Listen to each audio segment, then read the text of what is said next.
Saudações,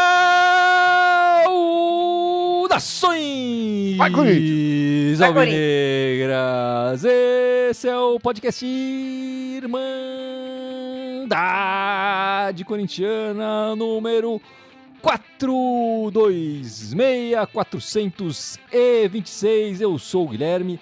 Estamos aqui com a Ana, com o Gibson e com uma estreia mais do que especial do Pablão. E aí, Pablo, tudo bem contigo? Boa noite, galera. Graças a Deus, bem feliz agora, mais aliviado, né? Semana que começou com propensa a ser tensa, acabou finalizando ela de uma maneira melhor, mais tranquila, mais leve, mas ainda não 100% confiante para as próximas rodadas que vem por aí, né? Que é isso, Paulo? Tem que ter confiança, que nem o Gibson. O Gibson tá confiante. O Gibson não... Pra mim é sempre semana de 6 pontos, mesmo que não vale 6 pontos. Agora é só mata, né? Não tem... Não, no Paulista tava contando ponto ainda. No Paulista tá contando ponto. Esse regulamento bizonho do Paulista, né?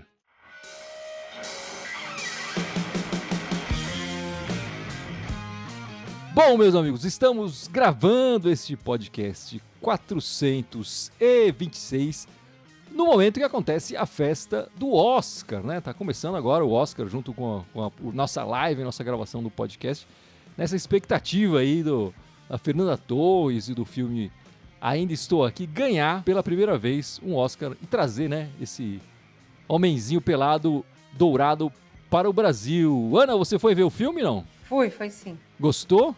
É digno de um Oscar? Eu não acho que eu sou uma pessoa habilitada para falar sobre isso. Eu não tenho conhecimento assim, de filmes que nem vocês têm, né? Então, assim, eu não assisti os outros, né? Eu só assisti esse e vou torcer por esse porque é brasileiro. Mas então, gostou. Pra mim não importa. Gostei. Mas assim, pra mim tanto fazia se eu tivesse gostado. Se eu tivesse odiado, eu ia torcer porque é brasileiro. A Ana só não gostou mais porque ela achou que os caras apanharam um pouco no filme, né, Ana? Você tá torcendo pros milicos, admite. Fala a verdade, confessa! Eu não tava torcendo pra mim. Tá certo. E você, Pablo, viu o filme, não?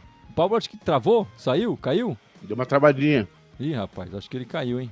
Bom, vamos continuar aqui sem o Pablo por enquanto. Vamos falar sobre física quântica agora. Vamos falar sobre outro assunto. Eu acho que a Ana domina mais física quântica do que cinema, Ana? Como é que você tá aí na física quântica? Realmente são dois assuntos assim. Equivalentes, né? Exato. Bom, vamos falar do Coringão então, meus amigos. Vamos falar do Coringão. É bom, pelo menos um assunto. Que te agrada mais. O Corinthians, nessa semana, conseguiu 2 resultados importantíssimos. 2 vitórias e 2 classificações, né? A primeira, na pré-Libertadores, 3-2 contra a Universidade Central. E agora há pouco, enfim, a gente está fazendo gravando esse podcast logo depois, na vitória de 2-0 contra o Mirassol. É importante que eles não ter tomado o gol e ter marcado 2. Aí dá uma certa confiança, uma zaga diferente aí, né? Vamos falar um pouco dessa partida. Mas enfim, a semana, se não foi maravilhosa com o futebol, foi muito boa nos resultados, né? Conseguimos 2 classificações. Ô, Ana, como é que você viu esse jogo do Mirassol? Vamos falar primeiro do Paulista, depois a gente fala da pré-Libertadores. Vamos começar pelo Paulista. O jogo acabou de acabar, né? 2-0. Gol do Romero, artilheiro da Neoquímica Arena, e do Memphis, o nosso camisa 10 agora. 2-0 contra o Mirassol. Eu achei que o Corinthians dominou praticamente os 90 minutos, o jogo do Mirassol. O Mirassol não levou tanto perigo quanto, por exemplo, o jogo durante a semana, né? Não me lembro, assim, de nenhuma defesa salvadora do Hugo. Então, eu achei que o Corinthians fez um jogo controlado, que mais uma vez desperdiçou. Eu acho que isso o Corinthians tem que mudar, né? Eu acho que tem que ser mais objetivo, né? Principalmente na frente do gol ali. O Corinthians flerta com o perigo toda vez que ele perde um monte de gols. Porque tem que ir para o Equador no meio de semana. Então, o Corinthians peca muito, para mim, nas finalizações. Gibson, e você? O que você viu de interessante nessa partida do Corinthians 2, Mirassol 0 e classificação para a semifinal do Paulista? É engraçado porque, enfim, a gente vai falar obviamente do jogo, né, do meio da semana, mas a gente jogou com um time que é bem melhor do que o time que a gente jogou no meio da semana. E a gente fez uma partida muito melhor. Corremos menos riscos, poderíamos ter feito um placar, como a Ana já falou, bem mais tranquilo, ter resolvido essa partida antes. Eu esperava, honestamente, que o Mirassol fosse vir com mais fome. Eu assisti uma boa parte da última rodada do Mirassol, que foi contra o Sem Mundial. E, cara, eles deram uma canseira no Sem Mundial, velho. O Sem Mundial se classificou ali na Bacia das Almas no finalzinho, o cara tava 2-2, o Mirassol vendeu caro aquele jogo. E, cara, enfim, felizmente, hoje eles não tiveram o mesmo desempenho que eles tiveram contra o Sem Mundial, pra nossa sorte, né? Mas o time tem essa displicência, tá dispersando os gols bestas, né? E o Roberto fazendo graça, querendo meter gol de letra, enfim. Não vou nem mencionar esse lance, porque me deixou muito puto. Mas é uma classificação que poderia ter sido mais tranquila, né? A gente respirou realmente só depois do segundo gol. Mas poderia ter sido um jogo bem mais tranquilo do que foi. Mas enfim, foi melhor do que o jogo que a gente vai falar daqui a pouco, no meio da semana. Foi mais tranquilo. Vamos ver se o Pablo consegue entrar agora de... E aí, Pablo? Consegue me ouvir? Minha internet tá me sabotando, gente. Fala do jogo de hoje, Pablo, por favor. Bacana. Então, é uma escalação nova, né, diferente. O Corinthians ele vem no formato de 4-3-3 com 3 volantes, tendo ali o Carrilho mais obrigação de criar jogadas junto com o Memphis, né? Teve momentos que o Memphis criou jogadas vindo mais por trás. Mas uma nova tentativa até meio que ousada do Ramon de não ir 100% com seus titulares visando o jogo da Libertadores, né? Então, no começo, né, por ser um sistema novo, eu vi que o time estava um pouco ainda perdido nessa, né? Tanto que o Mirassol ele começou o jogo com mais posse de bola do que a gente. Logo depois foi encaixando um pouco melhor essa transição entre Memphis e o Bidon muito ativo também, Carrilho muito ativo, né? E aí acabei que não só eu, mas acho que todo mundo gostou um pouco mais do desempenho do time, né? Eu acho que foi menos apático do que foi contra o Universidade. E levando em consideração que o Mirassol era um adversário que a gente considerava um pouco mais complicado do que o Universidade, né? É verdade, Pablo. Enfim, pelo Paulista, o Corinthians, como eu falei, está classificado para a semifinal e esse era o mínimo que estava ali no orçamento do ano, né? O mínimo que o Corinthians previu pelo orçamento era a semifinal do Paulista. Isso prevendo premiação, né? Para o que vai de entrar de premiação.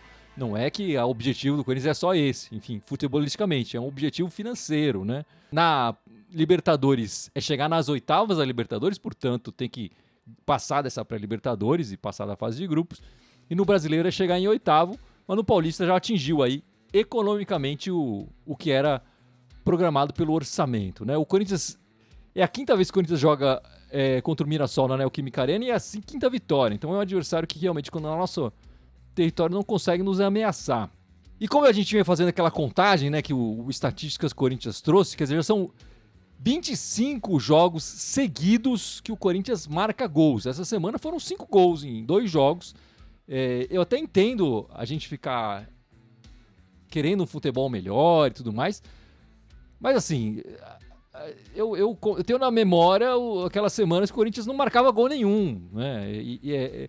Assim, o Corinthians atingia essa marca de 25 e tomava jogos, alguns ainda, né? E tomava alguns. Pra mim, tá sendo espetacular. O jogo começa e a gente sabe que o Corinthians vai marcar um gol.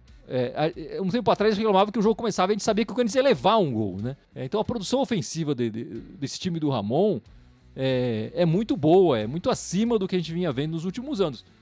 Claro, vieram esses reforços, o Will Alberto tá jogando melhor, o Memphis entrou muito bem, mais uma assistência e mais um gol do holandês agora no Paulista, né? Então, enfim, eu entendo essas reclamações, falar do mal do futebol e tal, mas eu não consigo criticar demais esse time como eu vi muita gente fazendo essa semana.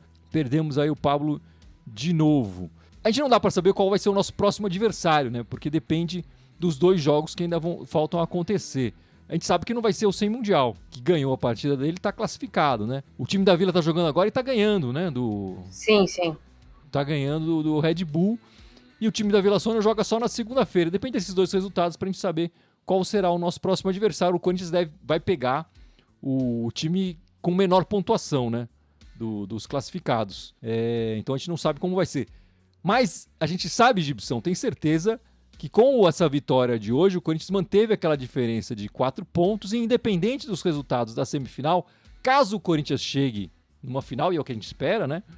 Mas independente se ele passar com uma vitória ou com um empate nos pênaltis, o Corinthians vai fazer a final na Neoquímica Arena, né? Não, essa vantagem é importantíssima, né? Mas isso já estava meio claro desde o final da primeira fase. A gente conseguiu uma bela pontuação na fase de classificação, né? Eu fico feliz porque, pô, a gente tá precisando decidir em casa, né, cara? E com a torcida faz diferença. Vê, esse ano a gente tá invicto na Arena, né? Todo mundo que vai jogar lá dá uma tremidinha, a gente sabe, né? Então tem que ter essa vantagem, vem em boa hora, boa hora. São 8 jogos na Neoquímica Arena, né?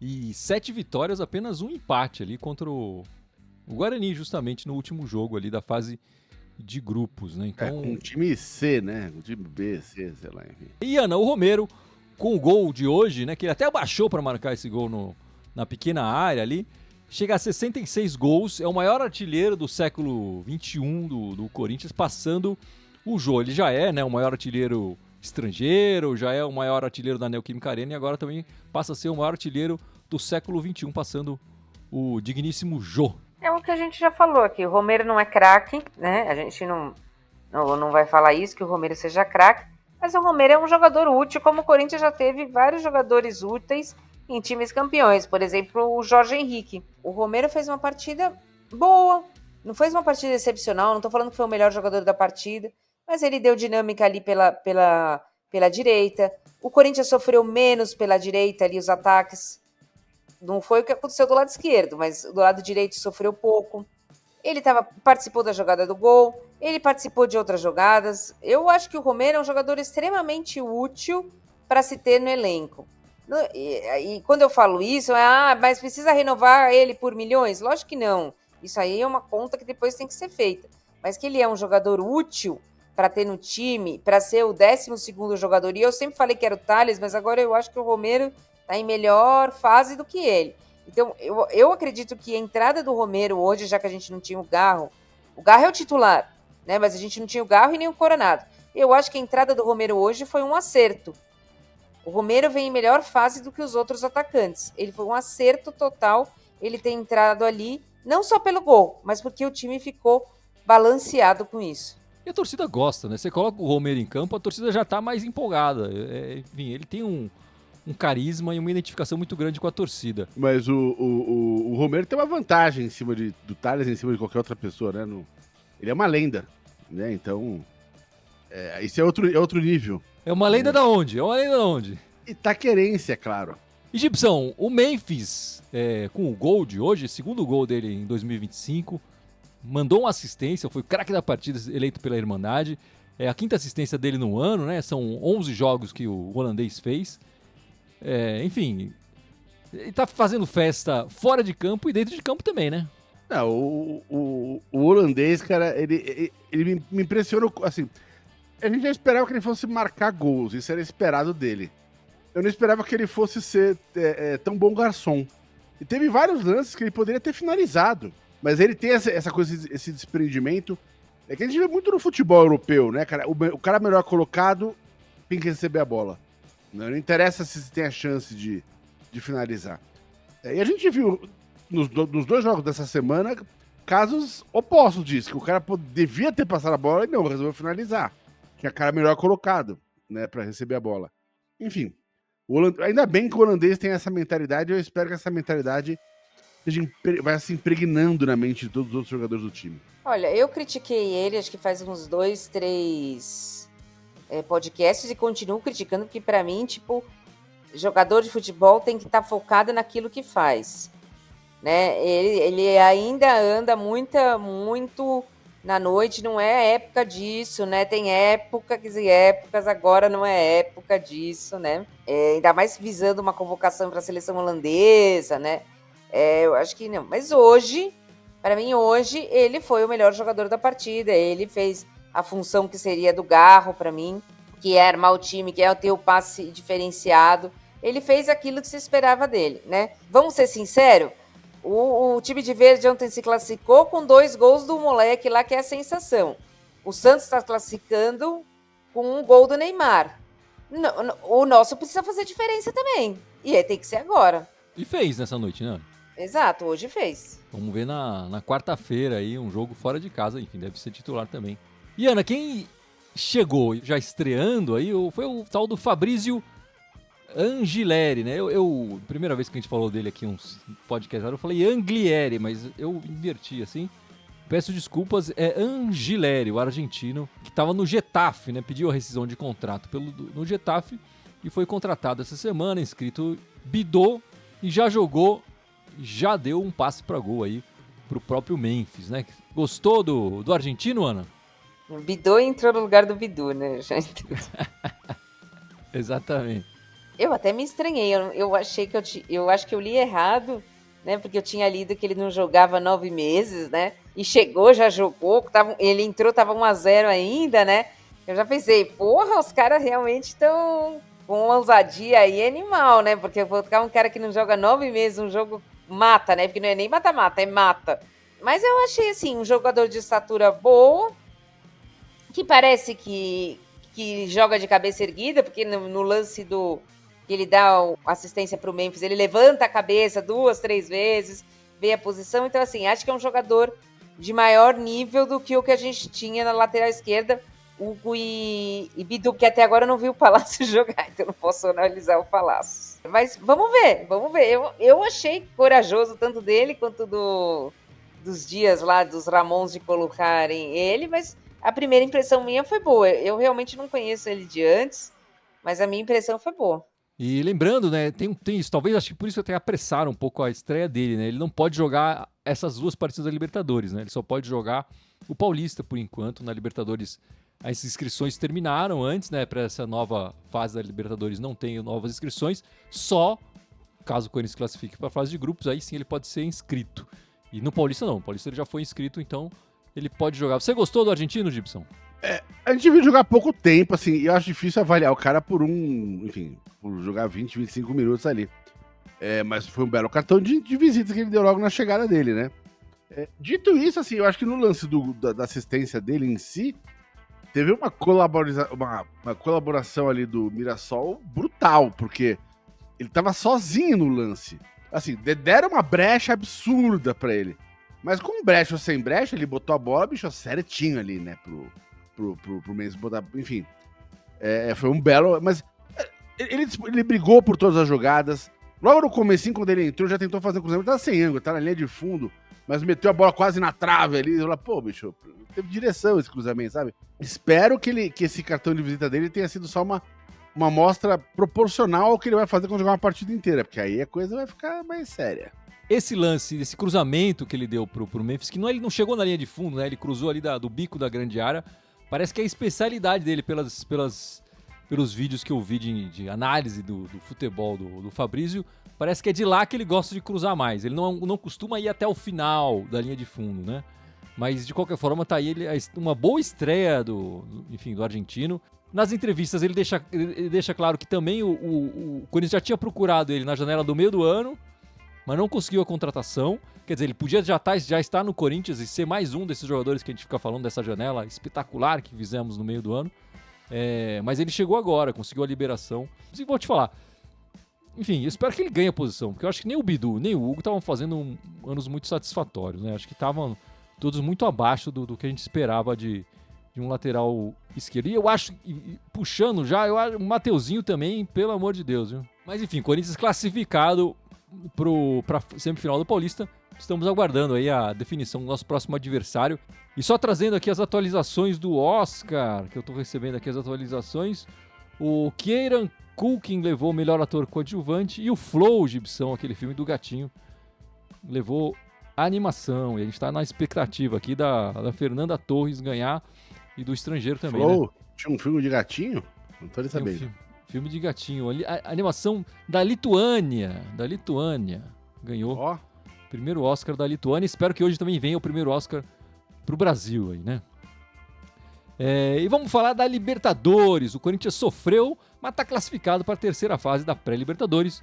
Uma vitória de 3-2 ali sofrida, com 2 gols do Yuri Alberto e um gol do Bidu aí, que tá correndo risco de perder a posição aí. Como é que você viu essa partida, Ana, no meio da semana? Praticamente com o olho piscando, né? De tanto nervoso, foi assim que eu vi essa partida, né? Cara, quando eu vi o Corinthians fez um gol aos 3 minutos, né? O que eu pensei? Tava me preocupando à toa, né? Tranquilo. Marcou Mas um o gol Corinthians- logo, assim, deu aquela aliviada. Aí você fala, pô, falei, tava pensando no jogo à tarde, pensando que ia ser difícil à toa, né? Olha que besta que eu sou. Mas aí o Corinthians começa a complicar as coisas, né, de uma maneira bizonha, né? Porque o primeiro gol, para mim, foi bizonho. O Corinthians tenta afastar 2 vezes e não consegue. Os 2 zagueiros não conseguem afastar a bola. E depois o Hugo, naquele segundo gol, o Hugo faz umas defesas monumentais e uma bola que é mais fácil, tipo.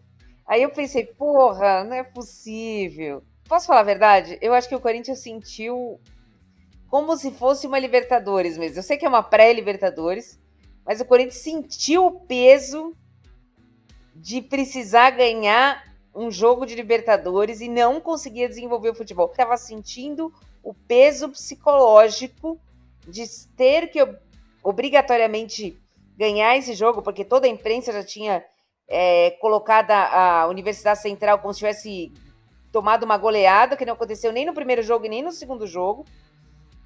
Então, para mim, o Corinthians, na hora que tomou o segundo gol, sentiu um peso psicológico absurdo e foi isso que impediu o Corinthians de fazer um jogo normal. Mas esse jogo de quarta-feira, cara, foi... Eu honestamente achei vexaminoso, né? O time que é amador, ou sei lá, semi-amador, não dá pro Corinthians...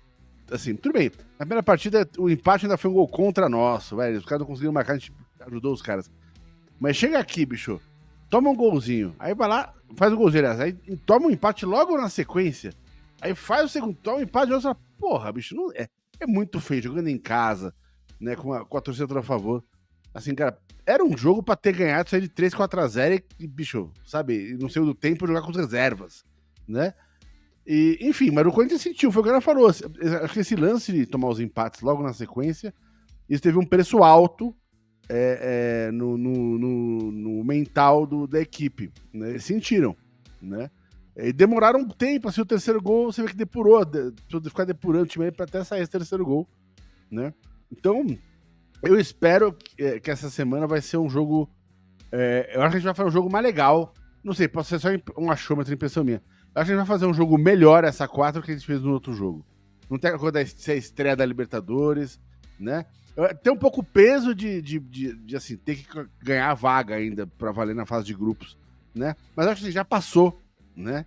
Depois de ter passado esse sufoco, agora eu acho que a próxima partida vai ser um pouco mais de bola no chão. Eu falei no podcast anterior, pra mim o importante era passar de fase. E eu volto a falar aqui, o importante é passar de fase. O importante é chegar na fase de grupos da Libertadores, que aí é uma outra competição, enfim, tem mais partidas pra você definir quem vai classificar, quem não vai classificar. Esses jogos de mata-mata são sempre perigosos. Esses times que não tem nada a perder, a verdade é essa. Eles jogaram melhor aqui do que jogaram lá na casa deles, inclusive. Enfim, e Libertadores é um pouco isso. O Corinthians não tem essa característica de, como clube, né, de fazer Libertadores tranquilas. É sempre um sofrimento, é sempre difícil. E tá sendo aqui, de novo, nessa pré-Libertadores. Enfim, o importante é a gente chegar na fase de grupos. Como vai chegar, de que jeito vai... A gente vai sofrer. E pensando no lado positivo, esse time não desiste, né? Esse elenco não desiste. Eles sentiram os gols do adversário, sentiram, mas não desistiram, lutaram até o fim. Esse time tem essa característica de conseguir vitórias nos últimos lances da partida. Momentos decisivos, os jogadores aparecem. Sempre pensando no passado recente, a gente tinha equipes que não conseguiam, levavam um gol e já caía completamente o futebol, a gente já não via mais nada, o esquema tático, enfim, a equipe se dissolvia completamente. E aqui não, aqui a gente vê uma equipe que está lutando, brigando com raça, com vontade. E eu fico com essa fala que o Ramon falou depois da coletiva do jogo, da classificação. Todos os desafios que foram colocados a essa equipe conseguiu trazer, todos até agora, né? No Paulista, a primeira colocação geral, agora classificado também para a semifinal. Na Libertadores também classificou para outra fase da Libertadores, isso que era o mais importante, tá aí. E, enfim, agora o nosso próximo adversário nessa quarta-feira, 9h30, a gente vai jogar fora de casa, né, no Equador, é o Barcelona de Guayaquil, com transmissão da Globo, da ESPN e da Disney Plus. E o Dudu, que não está aqui com a gente, mas ele fez um pequeno resumo da história aí do Barcelona e o que nos aguarda nessa disputa de quarta-feira. Fala, Dudu! Boa noite, pessoal da Irmandade.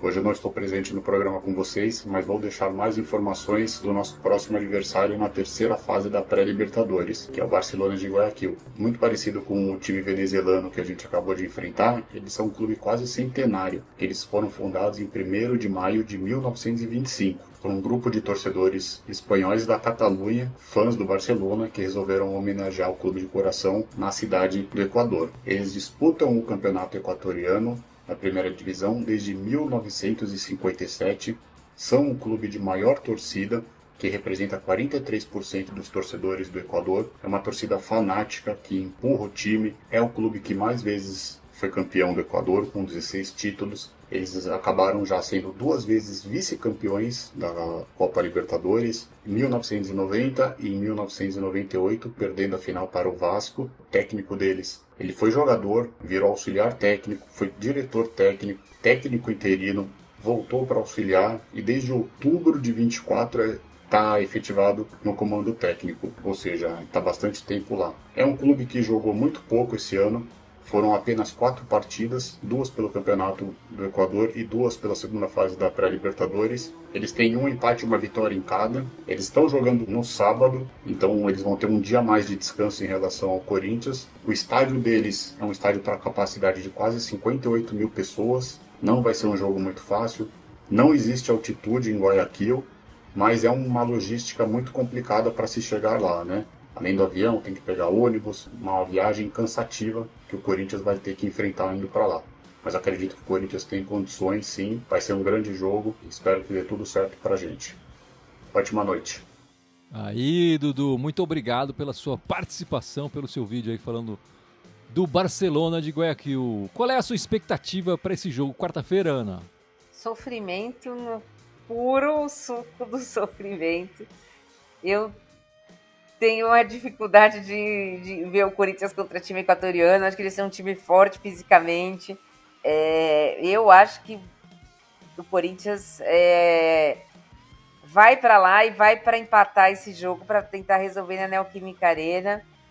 Eu espero, né, que o Corinthians faça um bom jogo, mas eu acho que vai ser muito mais difícil do que o Universidade da Venezuela. Eu acho que vai ser sim. O Gibson, o Estatísticas Corinthians trouxe aqui lá no X, no Twitter, né, o Barcelona de Guayaquil em mata-matas contra brasileiros. Já foram 10 oportunidades desse tipo. O Barcelona conseguiu a classificação em 3 vezes e acabou sendo eliminado 7 vezes. Quer dizer, os brasileiros têm 70% de aproveitamento contra o Barcelona de Guayaquil em mata-matas. No ano passado, foi eliminado pelo Bragantino na Sul-Americana. Ele empatou em casa, né? O Barcelona empatou em casa e perdeu fora de casa contra o Bragantino pela Sul-Americana. O que você está vendo? Como você vê essa partida quarta-feira? Olha, como eu comentei já rapidinho agora há pouco, assim, eu acho que como vai jogar melhor essa partida do que jogou na rodada passada, né? Na fase passada. Os times equatorianos têm esse lance, os caras correm pra caramba, tem um preparo físico danado, mas geralmente é meio que só isso, sabe? Então eu me recuso a acreditar que o Corinthians vai sofrer pra passar contra um time desse, né? Eu acho que o Corinthians passa e se bobeira vai trazer uma vitóriazinha de lá e depois só arremata aqui na arena. Tá confiante, hein, Gibson? Mesmo com o desempenho que teve aí contra o venezuelano, que você criticou muito o desempenho do time, você acha que vão acordar agora? Mas é que tem uma coisa que eu vinha comentando desde enfim, das últimas semanas. Esse ano teve aquela história de que não teve pré-temporada. Quando começou o Campeonato Paulista, a gente jogou, cara, mais de metade das rodadas pro BA com time B, com time C. Mesmo quando jogou com o time A, jogou com o time A desfalcado, que teve a história do Garro, o Garro voltou e não jogou, e enfim. O time titular mesmo, né, que enfim, talvez seja até mudando, a gente viu hoje aí o Angelieri chegando, enfim, né. O time titular em si jogou muito pouco esse ano. Semana passada ele pagou um pouco por isso. Os jogadores são melhores? Claro que são, mas não é um time ainda. Ainda não embalou, né? Mas eu acho que jogando, tipo, hoje o time já tá jogando mais como um time. Então eu acho que passando essa semana vai jogar melhor ainda. O time tá precisando jogar junto e esse time não teve sequência de jogos. E agora vai ter, pela primeira vez no ano, uma sequência de jogos. Né? Eu acho que isso vai afinando a equipe. Por isso que eu tenho a sensação de que daqui pra frente esse time só melhora. Boa, Gibson. E a gente acabou não falando, Ana, mas o Gustavo Henrique fez a estreia dele agora no Paulista, né? Nesse jogo do fim de semana. Tá disponível pro Ramon. Fez uma dupla com o Félix Torres no Paulista. Você acha que ele vai mudar a dupla de zaga, já que a gente tem criticado bastante a nossa dupla de zaga? Eu acho que ele vai mudar. Eu acho que pelo menos o Choca vai entrar nesse time, mas eu gostei muito da partida do Gustavo Henrique. Eu achei que foi um jogador bem seguro, um jogador alto, né? Ele é bem mais alto que o André Ramalho, por exemplo. Eu pensaria, sim, em colocar o Gustavo Henrique, talvez Gustavo Henrique e Choca ali, para jogar nessa contra o time do Equador. A Félix, eu tô na dúvida se eu colocaria não, se eu colocaria a mesma zaga. André Ramalho, para mim, precisa de um banquinho. Enfim, continuando aqui na premiação, parece que o Wicked ganhou figurino. Eu não assisti esse filme, vocês assistiram? Jamais perderei meu tempo com tal coisa. Só porque é musical, Gibson? Eu não gosto de Odeio Wicked. todos os musicais. Eu odeio musical também. Eu também odeio musical, então... Bom, e ela tem a cara verde, né? Então também não ajuda aqui, né, os corintianos. Mas ganhou figurino aí, o Oscar, né? A gente tá aqui aguardando para ver se sai alguma coisa pro Brasil. E Ano Memphis está na lista de pré-convocados da seleção holandesa, né? O técnico esteve aí na semana, não sei se ficou pro carnaval, mas esteve aí na outra semana assistindo o Memphis Depay em loco e já colocou ele na lista de pré-convocados. Imagina, são 25 nomes na lista de pré-convocados, acho que são 23 no final, né? Então, muito provavelmente ele estará na lista final e deve sair para essa data FIFA para jogar lá contra a Espanha. Eu acredito que fez bem para ele, né? Depois que saiu a lista de pré-convocados, ele fez hoje o melhor jogador da partida. É um dos objetivos dele, né? Ele veio para o Brasil, por exemplo, e não para a Arábia, porque o técnico falou que se ele fosse para a Arábia, ele não seria convocado para a seleção holandesa. Mas eu acho que ele tem bastante participação em gols. Se você pegar o número de partidas dele e participações em gols, são números importantes, né? Ele é um dos artilheiros da seleção holandesa. Eu fico contente que ele seja convocado. Eu sei que talvez ele desfalque a gente em alguma partida, mas o erro aí não é da seleção holandesa e não é do Memphis, né? O erro é de quem faz o calendário. Vamos ver o intervalo que vai ter entre as partidas, né? Enfim, a data no final não tá marcada, mas acho que ele vai ter uns 2 dias para chegar para jogar. É aquela respeita a data FIFA, mas não respeita, assim. Né? Então, mas aí a gente não pode falar, o cara convocou o Memphis, ele tá no direito dele, né? Se eu fosse o técnico dele, convocaria, sem dúvida, o Memphis, né? Além dele ser o artilheiro histórico da seleção holandesa, enfim, isso já tem um peso por si só, né? Eu acho que o fato de ele estar afastado da seleção vinha das lesões dele, tá muito tempo sem jogar. Eu acho que o técnico viu aqui e viu outra coisa. Acompanhou os treinos, viu o cara treinando bem, viu o cara dando assistência. Tudo bem, jogo ruim, enfim. Mas, sei lá, se fosse técnico da Holanda, levava. Que o holandês pé frio, né? Foi o empate contra o Guarani, que é o único empate que a gente tem na Neoquímica Arena, e o jogo quarta-feira que foi um sofrimento, né? Deixa esse cara lá, não convida mais pra ele vir pra cá, não. E Gibson, o Dorival também fez uma lista de pré-convocados, mas ao contrário do holandês que colocou ali só 25 nomes, ele botou logo 52 nomes para pré-convocação, para fechar em 23. 2 corintianos ali, né? O Neneca, o Hugo Souza e o Yuri Alberto no ataque. Você acha que a gente vai ter algum convocado de fato, de verdade, na lista final? Olha, cara, eu acho.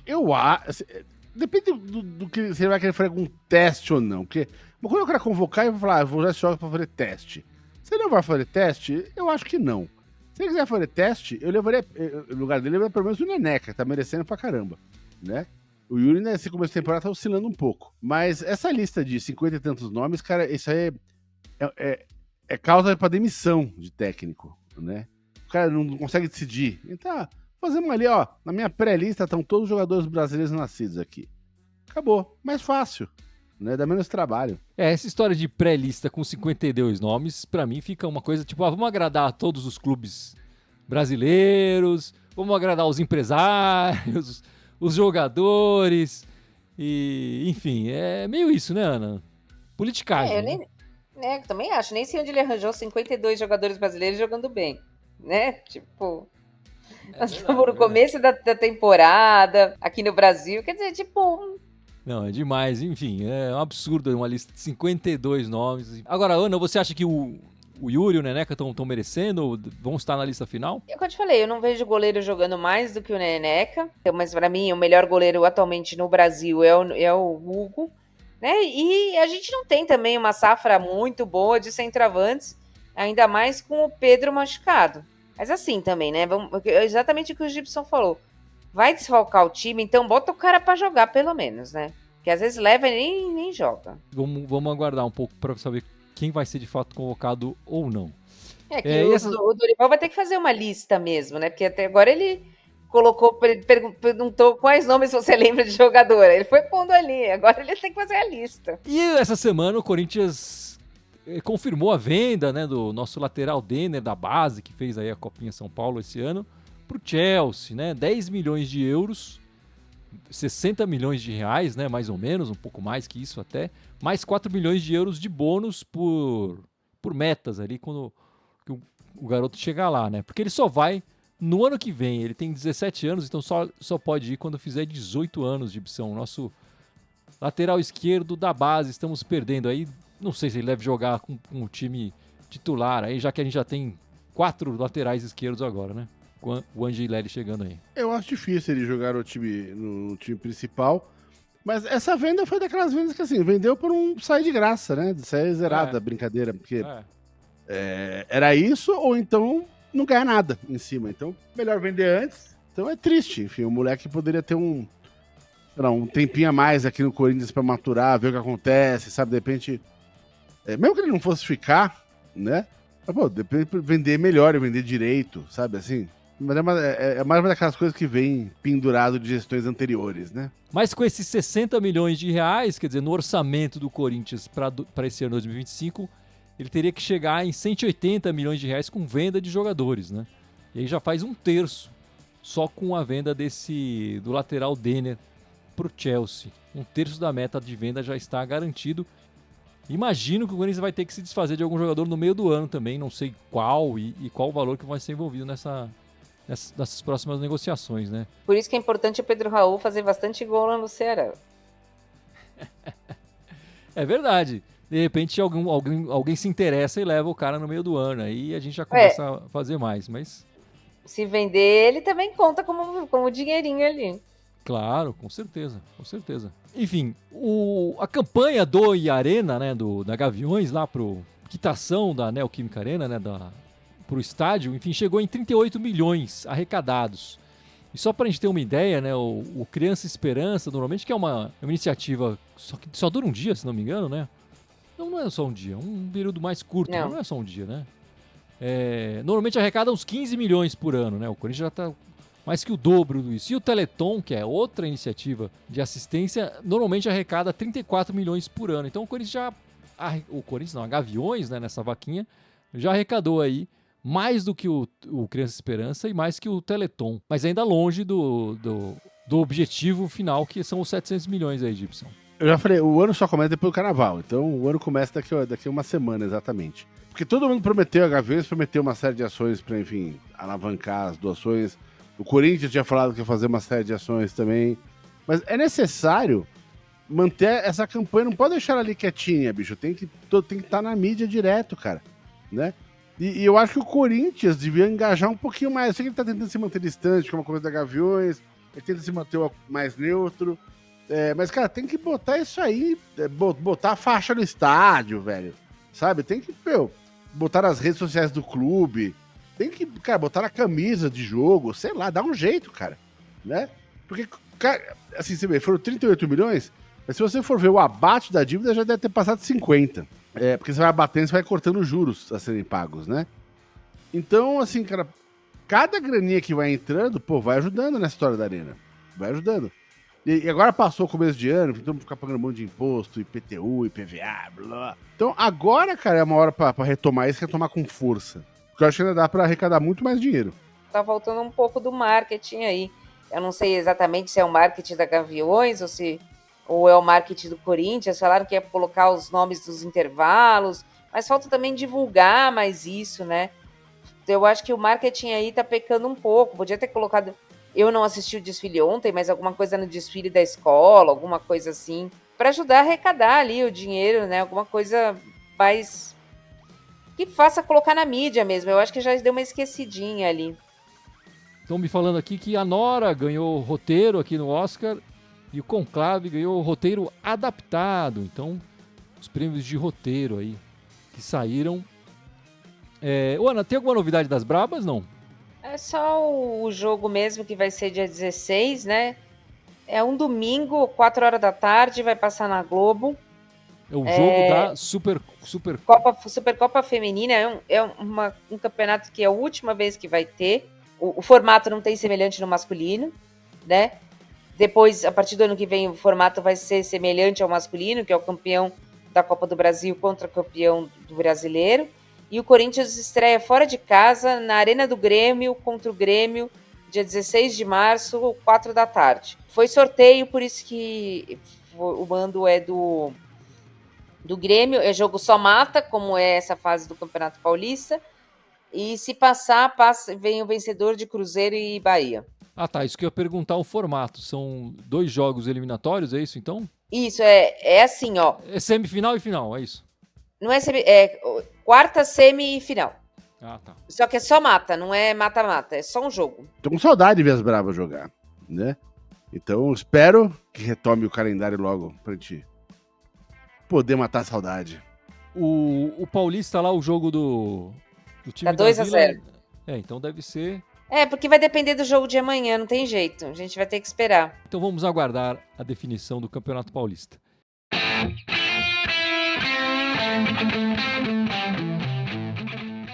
Então é isso, meus amigos. Vamos encerrando esta live, este podcast 426.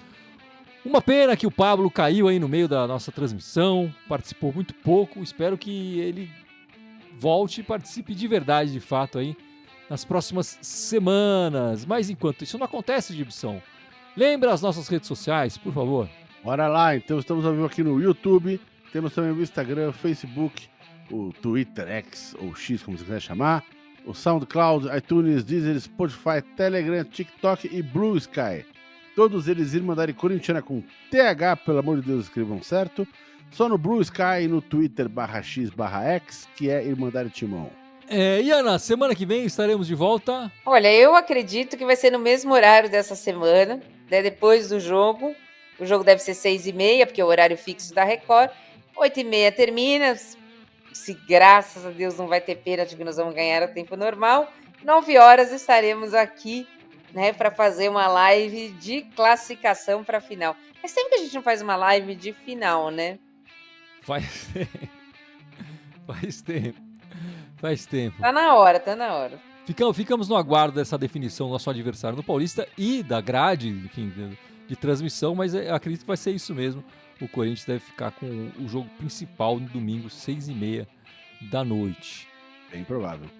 Então é isso, meus amigos. Voltamos na semana que vem. Esperamos aí com mais uma partida, um resultado bom na Libertadores e um bom resultado também no Paulistão. Muito obrigado, até a semana que vem e vai Corinthians!